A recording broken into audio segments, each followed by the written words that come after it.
yourself, tell us you look at me the entire time. Oh, look at you the entire time? Yes. Okay. All right. My name is Sharron Strictland White, and that's Sharron spelled with 2 R's, S-H-A-R-R-O-N. I'm a native Atlantan. I claim to be. My mom migrated to Atlanta when I was an infant. And of course, I was born in 1942, July 27th, so I'll be 73 years old this month. And what I'm about to talk about happened 50 years ago.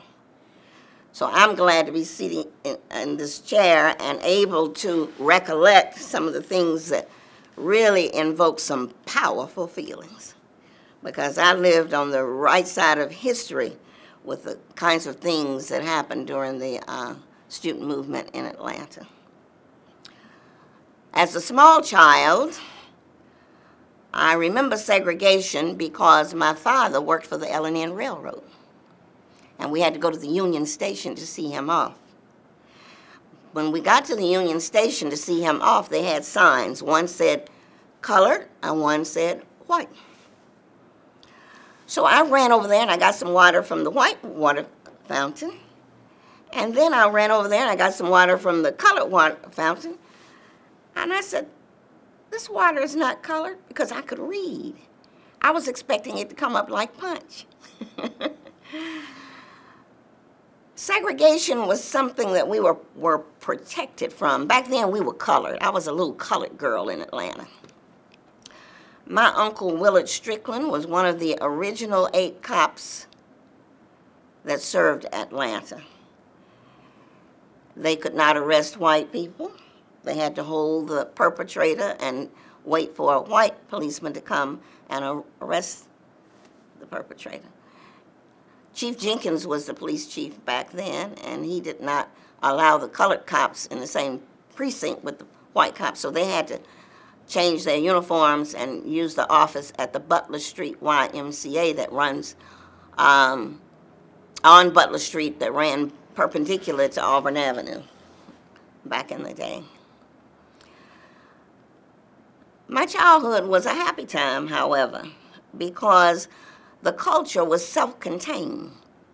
That was the time when Auburn Avenue was bustling with black businesses, and we were self-sufficient and independent within our culture. So we had access to every need provided by blacks, whether it be your doctor, your dentist, your attorney, your everything that we needed was provided within the black community. Also, the church was an integral part of our culture. So we spent many a day at our churches, whether they be Baptist or Methodist or whatever. The denomination didn't matter. But that's where we took care of each other during this particular period of time.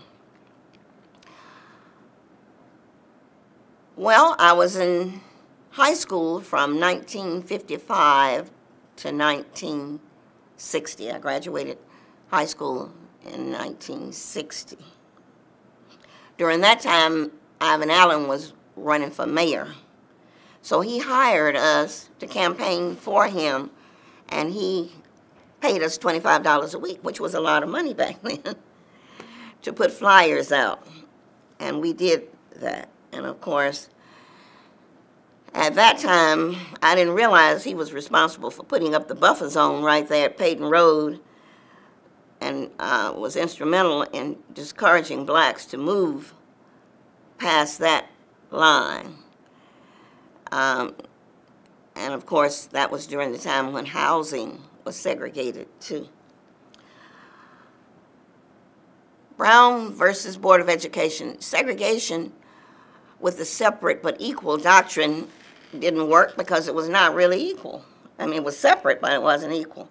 When we were at Washington High School, we were given the secondhand books from Roosevelt High School, and it had Roosevelt High School stamped in the books. But at that time, because of the fact that there was segregation, we had some of the brightest minds teaching us at Washington High School. These were people who were trained in the discipline The curriculum was so astute until we were taking Russian, we were taking physics, we were taking Latin. We took all of the courses that provided us with an attitude, concepts, and skills necessary to perform competently in a segregated society. I think as a result of finishing Washington High School, then I did go to Morris Brown College. And it was there that I started to work for the Atlanta Inquirer. Lottie Watkins, and I haven't heard her name mentioned much, but she was quite a businesswoman in Atlanta and worked for Herman Russell, who was building apartments where we were colored back then, where colored folks could live, because at that time there was no housing, even for young couples. You either had to room in with somebody in order to just have your basic need of housing met. Well, as a result of working for Lottie Watkins, I was her girl Friday. I used to take her money to the bank, and I would have $2,000 in my drawer. I never got robbed. The office was right there on what we call Hunter Street, but it's now Martin Luther King.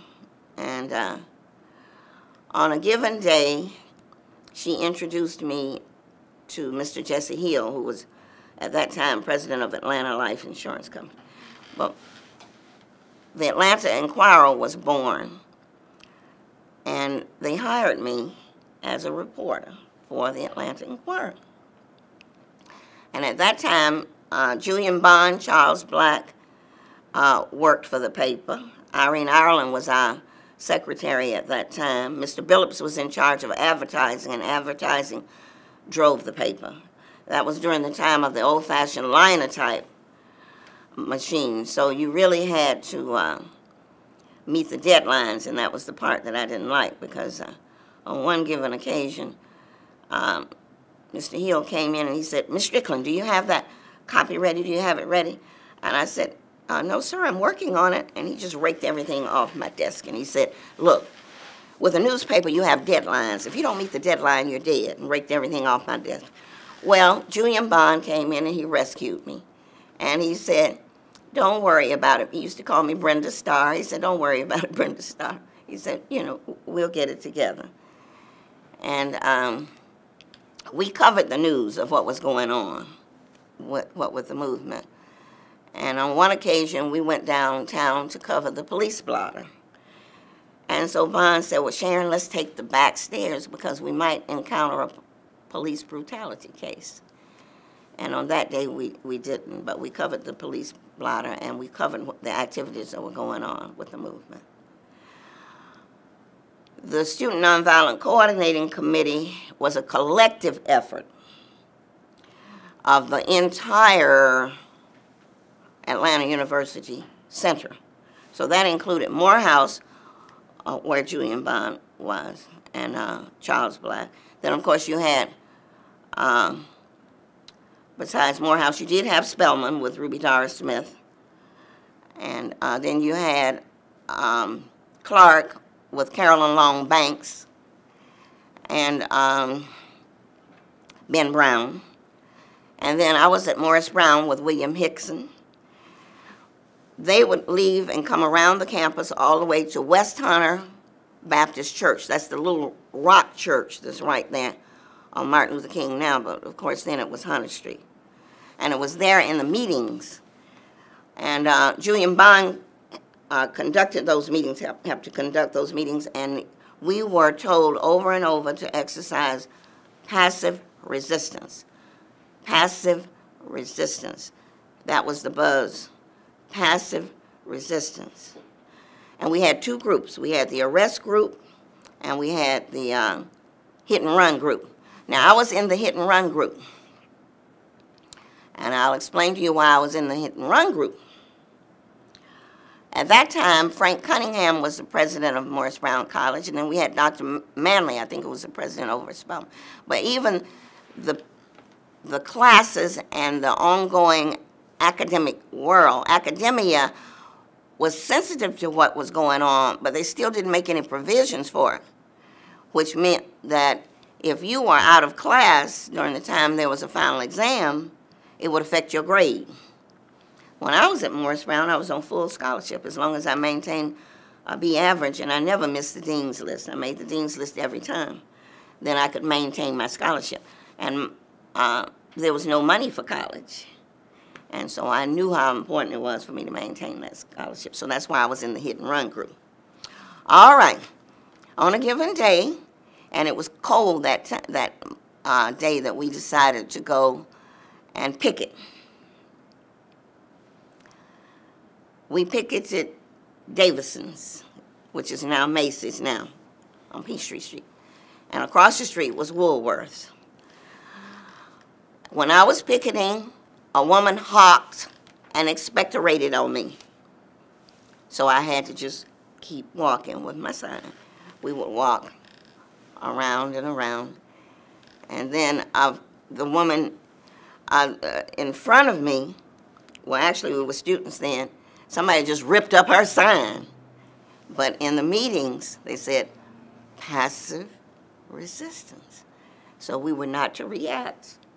We were to be non-violent. So we continued to picket. And then, of course, they called the police. And when they called the police, then that's when the arrest group got arrested. And that's when those of us who were in the hit and run group were not arrested. At that time, Louise Hollowell was teaching at Morris Brown College. She was my major professor, and she was the wife of Donald Hollowell, who was the attorney that bailed everybody out. I'm so glad that the ones who were in the arrest group made the sacrifice. I remember Carolyn Longbanks and Julian Bond, because they made the ultimate sacrifice because it affected their whole academic prowess. They were not able to be in class for the final exams. And so, therefore, their schooling was interrupted. They made that sacrifice. I think that the buzz back then came with the backdrop of the Berlin crisis that was going on.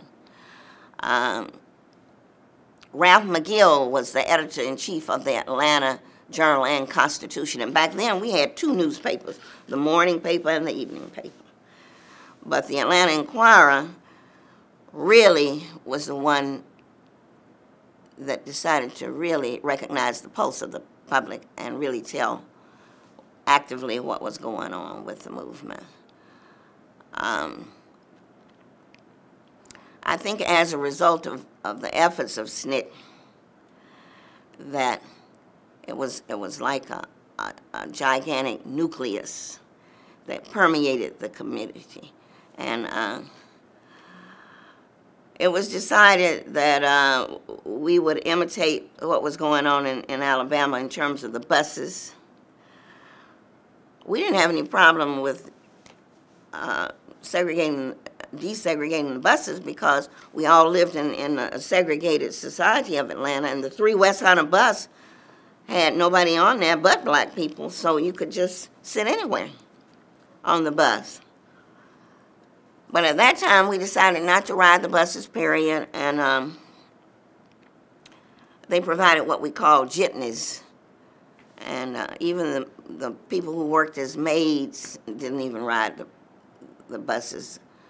Some of the cabs and some of the people who owned automobiles would pick up the maids and take them to Buckhead to work in those domestic kinds of positions.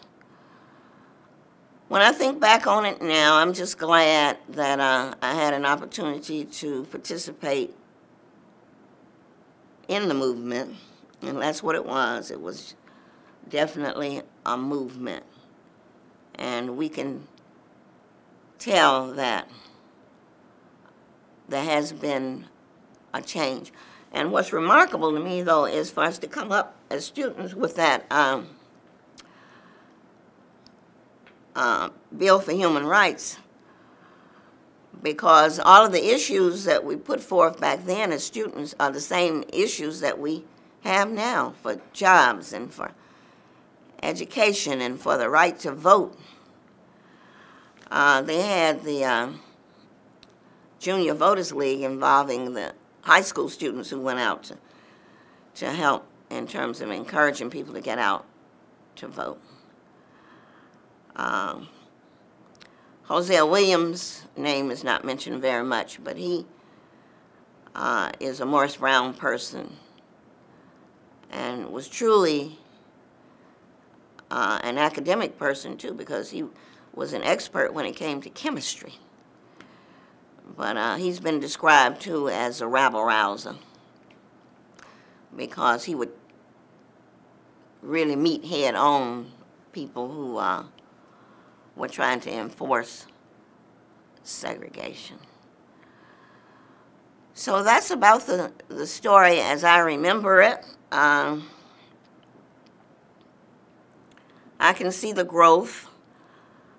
I lived in the Cascade area after becoming an adult. And of course, I witnessed the white flight.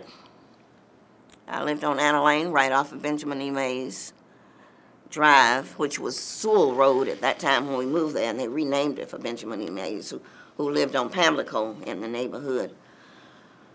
But I do remember how the street was white in terms of residences, and then the ball players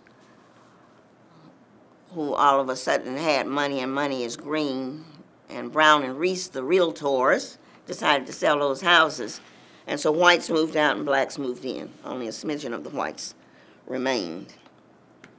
So at that time we had Frank Pitts that played with the Kansas City Chiefs. He went to the Super Bowl twice. That lived across the street. And then Hank Aaron lived on Linfield before he moved to Adams Drive, where he lives now, when he lived with his first wife on Linfield.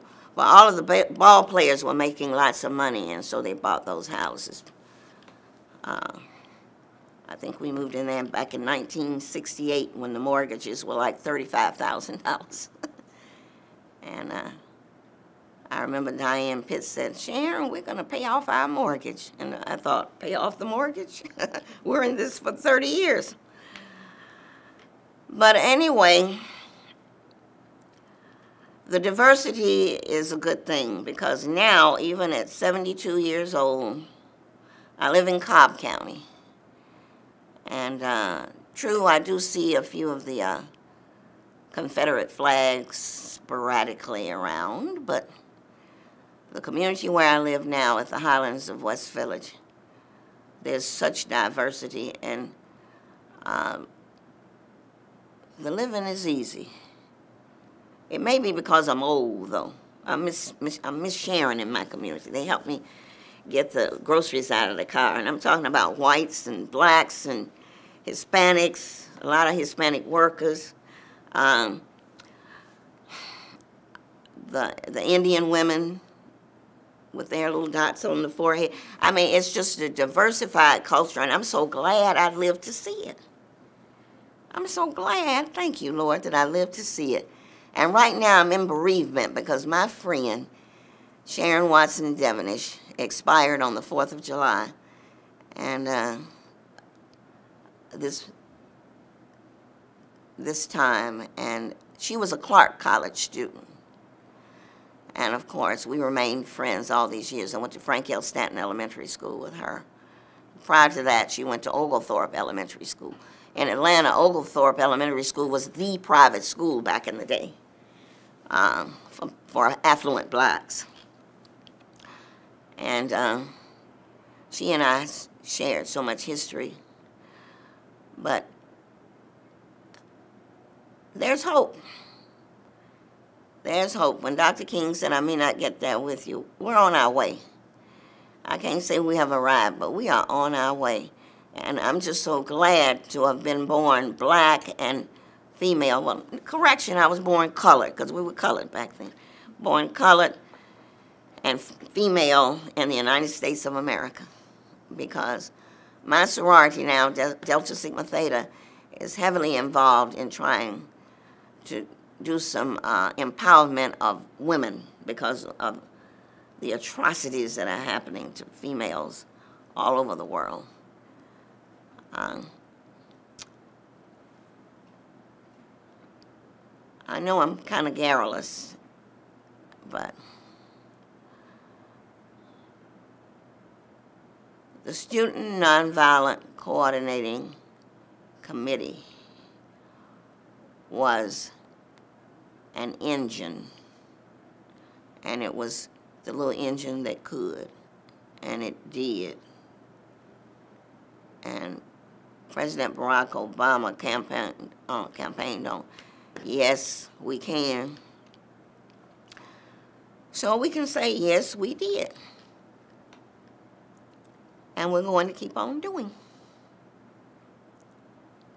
So, I don't know. I used to grade papers and I would mark my students down if they were desultory and unorganized. And I realize now I have just been all around Robin Hood's barn. So if you want to bring me back to a point. No, you are doing excellent. You've hit so many of the points that are already here. So you did mention the Appeal for Human Rights. Can you talk a little bit more about your involvement with that? Well, basically there was a brainstorming in terms of the needs of the community. And at that time, the idea for education was to gear students up so that they could either choose of what we called a vocation or choose to go into college to choose a profession. And but the problem was there were no jobs. There were no jobs. In fact, when I look back on it, the teachers that we had were some of the brightest minds on the planet, African Americans.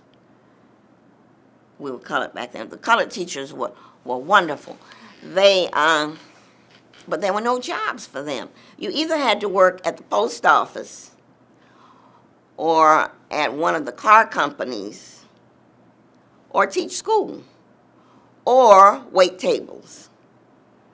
But there were no jobs. There were no jobs. So the job issue was paramount. And Ruby Doris Smith, I think, contributed a lot to the writing in terms of the appeal for human rights. Charlene Hunter Galt lived on Mosley Place, right near Mathewson Place, where I lived, too. And, of course, she showed those signs of journalism even back in the day, too. I went to Frank L. Stanton Elementary School, where I went. But the writing of that document reflected the times with the jobs, the education, and voters' rights. Those were the three main issues. And of course, with education, the idea then was to really prepare students to come out and become gainfully employed. And back in the day, too, we had that discrimination among ourselves, too. My mom, of course, we all have the same history, but my great-grandmother was mulatto. So my mom was fair-skinned, my sister is fair-skinned. I'm about the darkest one.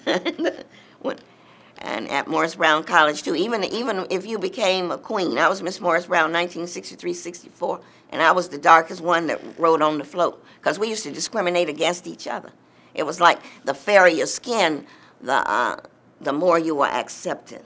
And even my cousin got a job. Her name was Clara Jeanette Lamar. they hired her to work in Walgreens just because of her fair skin. And my sister got a job at the Kaplan's 5 and 10 cent store there on Edgewood that runs parallel to Auburn Avenue. And she got the job because of her fair skin, my sister. They hired her. That year, I couldn't find a job anywhere. Thank God for Lottie Watkins and the Atlanta Inquirer, because at least I got a job. And back then, I made $25 a week. But you either had to work as a domestic. There were no jobs. They were not to be had. You know, they weren't available. And the ones that were available, they discriminated against. They hired some guys and some girls at the banks. But that's because they had the fair skin and they would blend in. And even my friend who's gone on now, Sharon Watson Devaney, she was a pioneer and flew as a flight attendant for TWA. And they hired her because she was fair skinned. My high school class of Washington High School, 1960, is made up of pioneers all around, because Ronald Yancey finished Georgia Tech in 1964. He had to have an armed guard to go with him across to pick up his degree. But look at God, look at God. My own son was able to finish Georgia Tech, and Robert White III, and John Lewis was the speaker on the day of his commencement in the stadium over there at Georgia Tech. So look at how we're moving forward. I say the word is excelsior. Onward and upward. That's where we are now. Onward and upward. Onward and upward.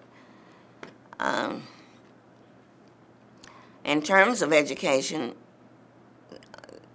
there were two schools of thought. Some people thought that you should be really prepared academically, and some other people thought that you needed to have a bread and butter skill. You needed to have something you could do, because folks didn't care how much you knew and what you know. They want to know what you can do. And so Carver High School was very good in training students when it came to cosmetology, auto mechanics. And I understand even now they have EMS over there where they teach you how to become the person to respond in case of an emergency. But the whole idea was, well, you know, there's just as much dignity in tilling the soil as there is in writing a poem. We all know that. And we know a man who ignores his history is doomed to repeat it. All of the sages of our day have taught us all of that. But in my mind's eye, I think that we need to do all of the above. We need to make sure that in education that people tap into their own gift. And that's another thing. I had a chance to work with the Challenge Program for Gifted Students for 10 years. I served 5 high schools, Therrell, Mays, Turner, Harper, and Brown high schools during the magnet school concept in education, and that was to group like minds who were on the same path.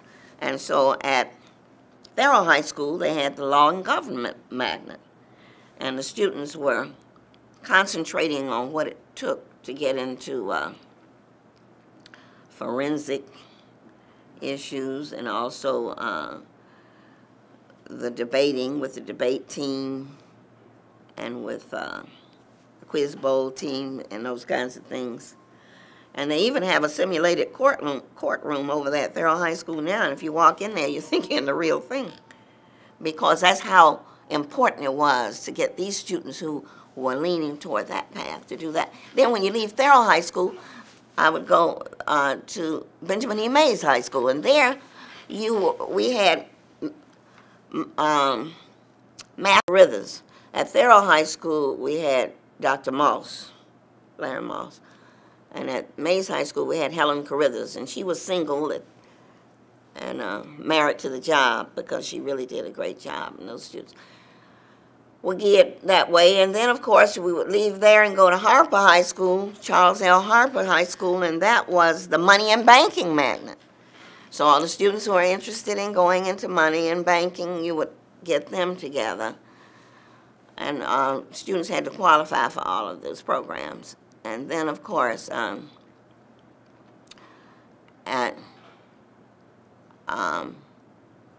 Brown, we were dealing with communications.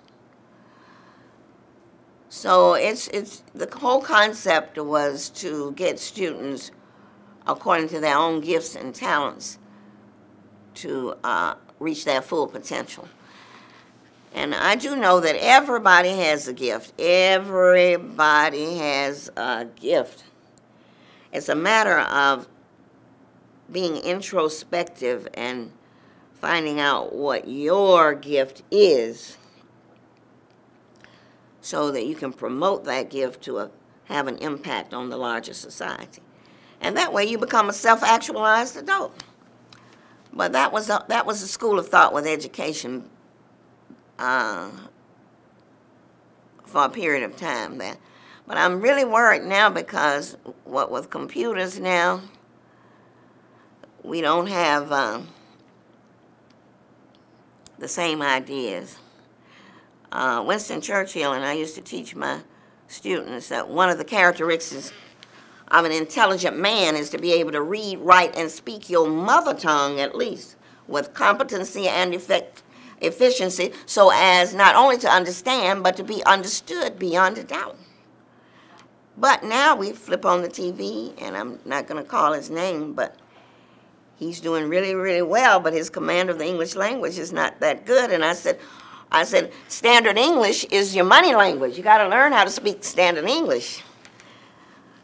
And so some of our standards are just different. And then in elementary school now, I did work next to two principals in elementary school, and they've taken out cursive writing. I mean, how are you going to sign your checks? And then all of this talk about new math. It's like last I heard, if you start counting from 1 to go forward to infinity, that would be the same numbers. If you go backwards with minus 1 to infinity, are they not the same numbers? So what's new about math? I mean, what's new about it? Why are you going to confuse the students and come up with all this new math? Math isn't new. If you don't know your tables, you can't multiply, you can't divide. I mean, there's some things that are tried and true, and we just need to stick with it with education and give people the foundation. Now you walk into a bank and you can't even get your money if the system is down. We're relying too heavily on the computers. And my kids wanted to know, who is Mr. Google anyway? And we're taking Mr. Google for granted. Anything you want to know now, you just type it in on the computer and then and Google it, and then Mr. Google will tell you the facts. You have no way of determining where the facts came from or whose perspective it is. But see, back in the day when we did term papers and you had to write out everything and use APA, you had to have footnotes and you had to have a bibliography of the references of where you got that information from. So now, I'm glad I lived to see it though, but now when I type in something, the computer will anticipate what I want before I even hit enter. I said, how did the computer? So I don't like the idea of machines beginning to think for us, because I think that you should be able to analyze, criticize, synthesize information, and be able to think on your own. And the moral dilemmas that we're in now, and that's a whole nother thing, but back in the day, during segregation, there was not a plethora of all the religions, and therefore it was Christian-based. Now, it's amazing to me, though, how the United States Constitution is Christian-based. But back then, in the morning, we would have what you call devotions, and everybody would stand up and pledge allegiance to the flag of the United States of America and to the republic for which it stands, one nation. And back then, we didn't even have under God in it. We put it in there, under God, indivisible, with liberty and justice for all. We stood up every day to say that. So it was like patriotism. And then we would go through some scriptures in the Bible. I mean, there were some things you were supposed to know if you were educated because it came from scriptures in the Bible. If you were intelligent, you knew that. And so, but it gave a premise, it gave a foundation, it gave you something to draw on. And those people who didn't go to church and who were unchurched, they still got at least a devotion to start the day, so you would wake up and feel a spirit of joy and a motivation for the task at hand for the day. But now, and I saw it happen even during my time in education, they took that out. Not only did they take it out, but you can get fired.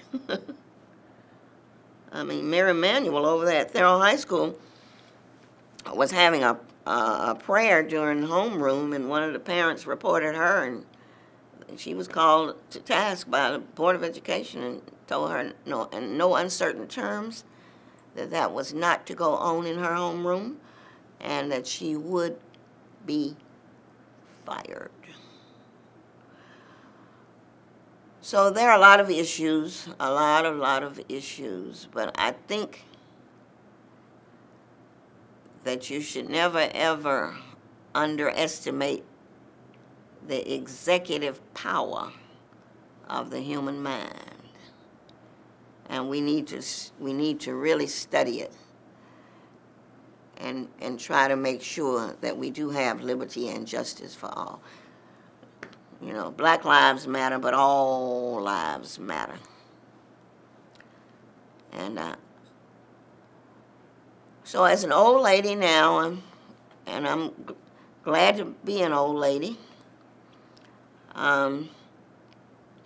because my friends are expiring all around me. Started with Dorothy Borum, who was a Spelman girl, and then Portia Scott, that worked with the Atlanta Daily World. She and I were very close and used to go to Silver Sneakers together. She's checked out. And then Sandra Clements, who was a Spelman girl. And she had an international ministry going. She checked out, and as I said before, my friend Sharon Watson Devonish, who was Clark, has checked out. But we remained friends all these years because we were the Atlanta University Center. And I took classes at Clark from Dr. Pearlie Dove, Methods and Materials for Teaching. And I understand she's published a book that I'm trying to get a copy of. But there was no me and my. We were all soldiers.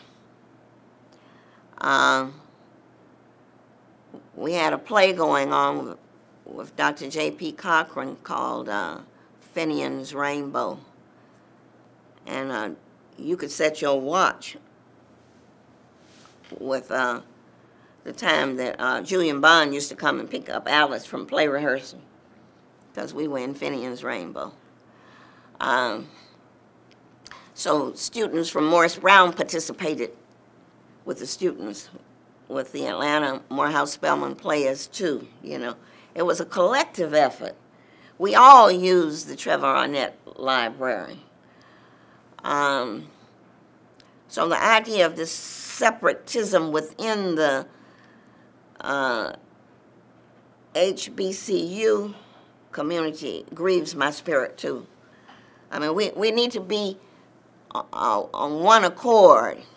The whole idea is to have a multifaceted kind of experience, especially during your college years, so that you can meet this mean old world head on. Well, those are the ideas about education, and I just think that with the appeal for human rights, that appeal for the best education possible was visionary. And then there was an attitude sometimes in the black community whereby that if you really had a need, that the doctors from Mahara were not as good as the other doctors, and that honey, if you have an issue, and people didn't talk about cancer openly like they do now. And then even now they call it the big C. Nobody's scared to talk. But if you really had a need, you better get yourself a white doctor. Or if you have a legal need, you better get yourself a white Jewish lawyer. and that kind of attitude pervaded the black culture in a way. But there again, that's why I said that we need to make sure that students are able to think for themselves and able, like I said, to become problem solvers and problem formulators, so that that kind of warped misconception won't live. So, and in terms of the voters' rights, even now that I'm in my 70s, when I saw how they came up with all this ID you have to have, some senior citizens don't have that ID. And it's amazing how you can still vote in absentia and send your ballot in, and you won't have to have all that ID. But it's by design. It's by design. Whatever can happen to keep African Americans from being able to have that voice in voting. It's like once you find out how to play the game, and you got them all, the rules down pat, you know, you can play the game. We know how to do this. Well, you're doing too well here. Well, wait a minute. They're getting ahead. So then they change the rules. So that's the way it seems to me, and that's my perspective. But all I got to say now is, in summary, with that appeal for human rights, that's what it was. It was an appeal for human rights for the common good of all humanity. And the world is still a wonderful place. With those gifted students I was telling you about, some of them were really visionary. I remember one of my students came in and he said, "Miss White, I got the idea for, well, we don't have to worry about Georgia Power anymore." He said, "What we can use is bioluminescence." I said, "Use what?" He said, what we need to do is to study the lightning bug, and we can come up. It's like, but I learned to embrace everything that the students had to say. I think that was Brian Nesbitt that came up with that. Then I had Martin that came in, and he said, "I got an idea." I said, "What's that?" He said, "I tell you what, to connect all these continents." He said, "Right now we have the submarine." He said, "What we need is nuclear power to power the submarines. You get in, use the nuclear power to shoot the submarine from one continent to the other." Another one came up. These were all these far-fetched, crazy ideas that will manifest maybe. You never know. You never know. But they were the students who were your high-level communicators and your high-level problem solvers and your high-level problem formulators, too.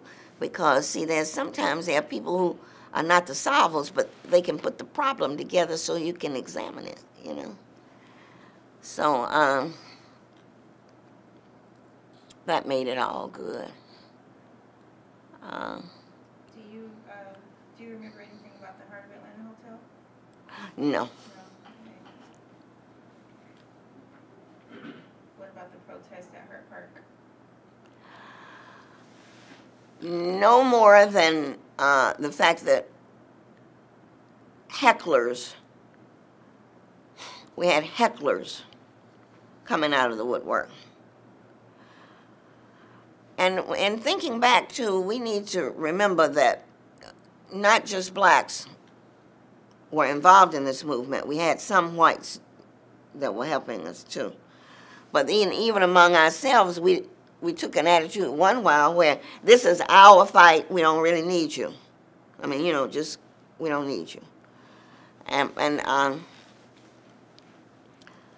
But downtown Atlanta, and it's amazing to me now, even as we speak, how you can get on Peachtree and go from one end to the other and see what happens. Downtown Atlanta now with more and more blacks who are, but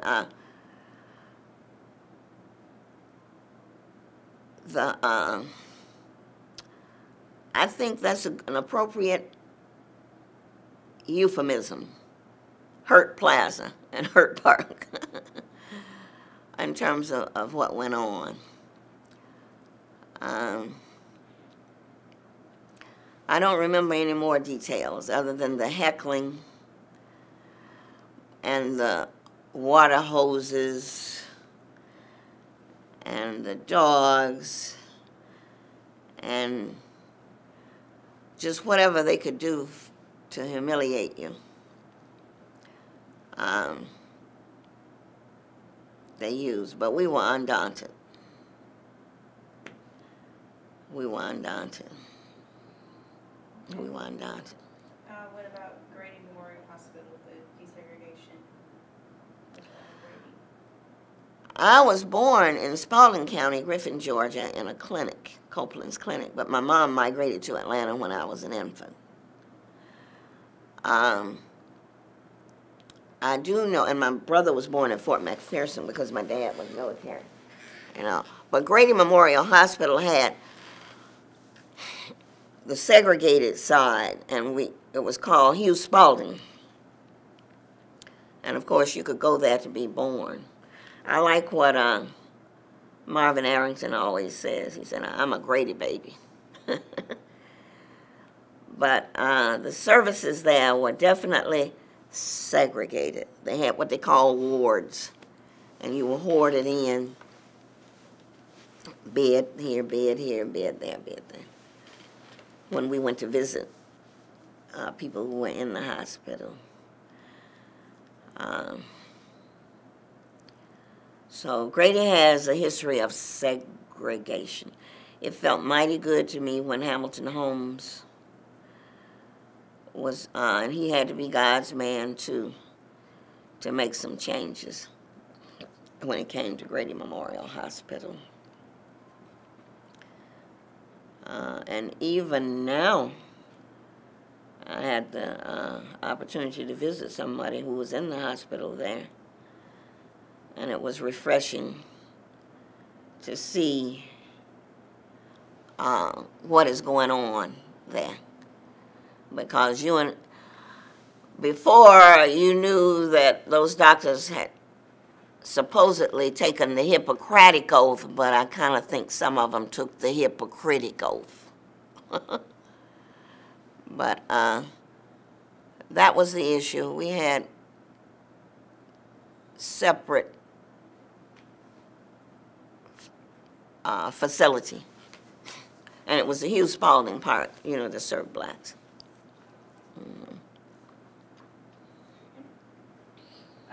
Anything you can tell us about the Freedom Riders? Only that a guy who was at Frank L. Stanton with me, whose name is Larry Hunter, was one of them. He was in school at Tennessee State. Some people work behind the scenes. Sidney Boney and all of them work behind the scenes with the Freedom Riders. But Larry Hunter, Nelson, let's see who else was among the Freedom Riders that came through. They really needed to spotlight the ones in Atlanta, because with Dr. King and everything here, it seems to me that we're the home plate, and somehow the Freedom Riders were kind of left out, the ones who were there.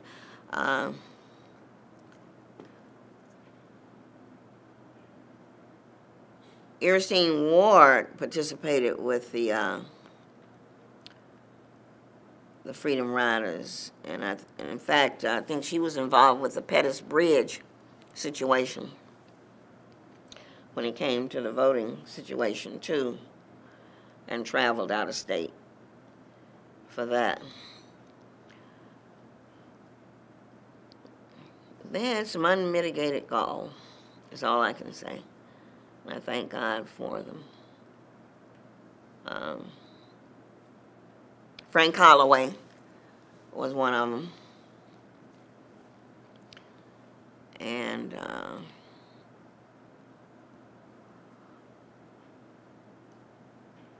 they were on a mission.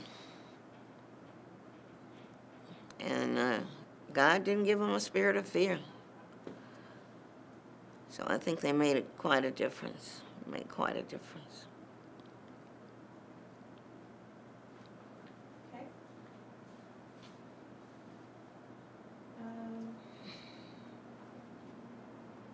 What about the quadrangle at Clark Atlanta? Carolyn Long Banks was involved with the quadrangle at Clark Atlanta. I was on the Morris Brown end, and we had the Sarah Allen quadrangle. And it was a dorm set up like an apartment, so 5 students, 5 girls could share. And there again, the times have changed, because back then we had separate quarters, separate dorms. We even had what we call house mothers. And back then, you had to be in the dorm by 6 o'clock, and it was still light outside. And you couldn't walk to town, even though you could walk there in 10 minutes without a note from your mom saying that you could go. And the boys were not allowed past the receiving room in the dorm. And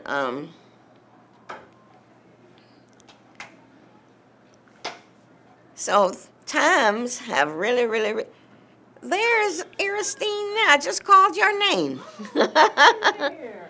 Don't you look pretty? You're the one. I didn't know it was going to be video. I thought it was all audio. Oh, no. It's They just finished asking me about the Freedom Riders. okay. So you can go into that. You're going to interview me again? Oh, you've already been Yeah, interviewed? I've been done. Oh, okay. I've been done. And Take care, everybody. Good to see you. so you're headed over to Allen Temple? Yeah, I gotta go pick Lily up first. Okay. And then come back. Well, I had the privilege of Miss Atkinson came to pick me up. My husband, Larry Hunter, was one of the Freedom Riders. Mm-hmm. Yeah. So, put me back on, off on the tangent. Put me back on the... No, you've covered everything. I just wanted to throw those last topics out because you hadn't mentioned anything about them, but no, you've done exceptionally well. So you have a lot of information that we can definitely use. Well, God is good. I'm glad I have lived to see the diversity come. And my thing is, and even when I was teaching school, there were some people who swore that Egypt was in the Middle East. I said, well, let's pull out the map here. And I said, let's take a look at this African continent here. I said, last we looked, Egypt is right there. That's Africa. That's north. That's Africa. It's not in the Middle East. And see, when I was teaching, too, I was itinerant, and they used to throw us anywhere. My office one time was in literally an old bathroom. The stalls were still there. But since I was itinerant, we had the program for exceptional children operated by Georgia. So you had the behavior children, disordered children, you had the gifted children, that was my group. You had the educationally mentally retarded, they didn't call it, they came up with another name, and they had the speech impaired, they had all of the people with their exceptionalities, program for exceptionalities. Well, within that group we had a white teacher who was working with the children who were hearing impaired. Then we had a white teacher who was working with the speech impaired. Then we had, well, anyway, we were a diverse group of culture, and we had a discussion one day. And so when we got on race relations, we were talking about it. And I said, well, let's see if we can get to something that we really, really agree on. And that's when we got into this discussion. Well, they wanted to say that Egypt was in the Middle East. It's like, no, it's in Africa. So we all agree. We all agree. Here's what we agreed on. Civilization started around the Mediterranean Sea. The first man was found in Africa. Does that not make us all Africans? And we jumped off from that premise. And I do have to say this, and I'm glad we do live in a world where there can be a tolerance, and I do think that education provides that tolerance. I just happen to be Christian, but the whole idea is, am I Christian just because I was born in a country and born in a family of Christians? Suppose I had been born in Morocco, I'd probably be Islamic. So that means we're going to have to really respect all of the religions. But I had an opportunity to travel to Israel. Bonnie Jackson, Maynard Jackson's first wife, is a member of Cascade United Methodist Church, and she provided a trip with Rhodes Scholar. And it was a trip called In the Footsteps of Christ. So we left Atlanta, flew to New York, from New York into Tel Aviv, and I got a chance to see Old Jerusalem, New Jerusalem. I got a chance to put my hand right where Jesus put his hands on Via Dolorosa on the way to the cross. Doesn't get any better than that. I got a chance, since I'm a dancer, got a chance to dance on the Sea of Galilee. It was not a sea, it was just a lake.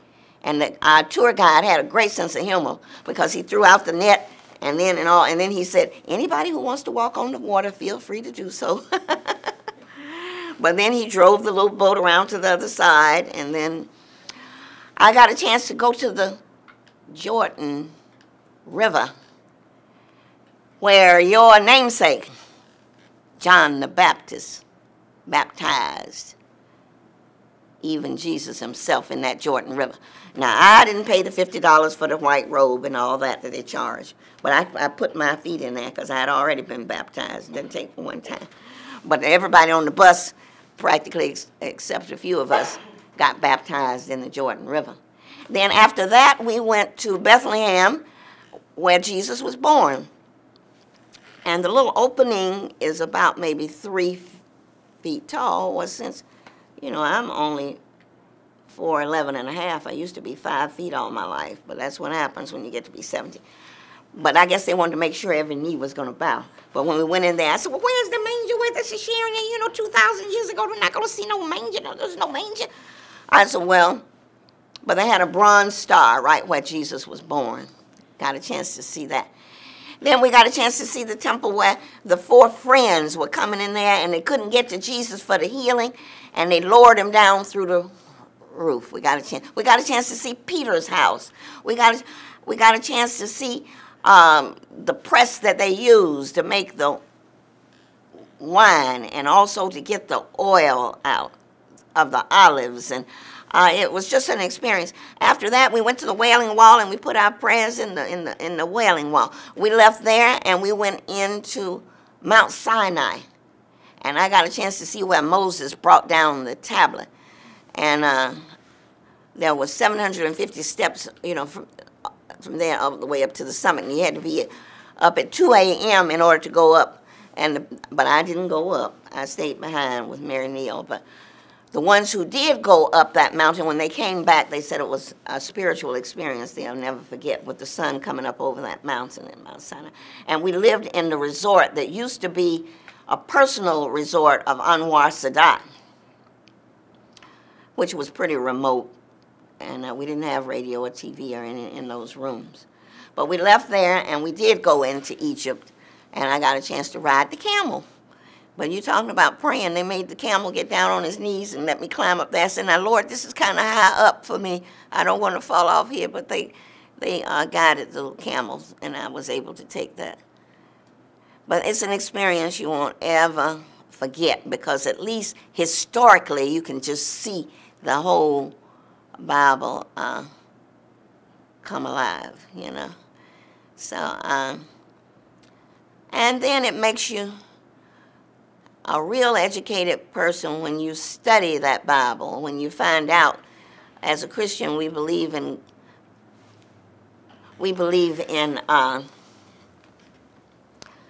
God the Father of Abraham, Isaac, and Jacob. And we talk about Abraham's son, Isaac. But we all know that Abraham had Ishmael too.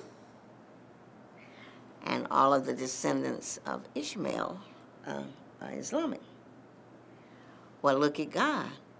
Even though Sarah, she laughed when she said that she was going to have Isaac in her old age. She thought that was really funny. But would history be different if Abraham had raised Ishmael and Isaac alongside each other? But no, sent her out in the desert with one day's rations. Had to be God. She was protected. And so Christians are involved with the Father of many nations, but the Islamic people are involved with the Father of many nations. It doesn't matter. When I was at Thurl High School, too, it was my job to plan seminars, set up field trips, mentorships. And I invited a gentleman from the Speakers Bureau at Georgia State to come in, and he was teaching my children that the black brain was smaller than the white brain. It's like, oh no, I had to get him out of there quick. But he actually believed that. That's why I said you can't believe Mr. Google. Where did he get his information from? You know. But and I'm so glad. I happen to be AME too, by the way. I'm a member of St. Mark AME. And that service where President Obama sang really, really gladdened my heart. And it was good to see all of those bishops, because that's a whole nother story. Richard Allen founded the AME Church. And I understand he had a pistol here and his Bible there on his desk. And I understand white folks didn't mess with him either. And many of the schools and the students don't even know that, are named for bishops of the AME Church. Henry McNeil Turner was an AME bishop. Charles L. Harper was an AME bishop. I mean, you know, the list just goes on and on and on of the impact of the AME Church. Now, let's get back to the AU Center and look at the history. And Spelman is wonderful, like I said. I'm still close to my Spelman sisters, especially the Soras and the ones that are not Soras. But Rockefeller was the richest man in the world, not just in the United States. And he said, these offspring, you can't go to school over here with my children. well, we'll make a school for you. So he named that school Laura Spelman after his wife. Rockefeller, the richest man in the world. The endowment is still good now at Spelman. So now they're not having any money problems like Morris Brown. But look at God. Morris Brown was founded in the basement of Big Bethel AME Church on soap wrappers and 10 cents you could get together and collection and all. And it was located on the other side of town before it came to the site where it is now. But look at God. It's been sustained all through the bankruptcy. And it never closed. Had to be God. Had to be. Because.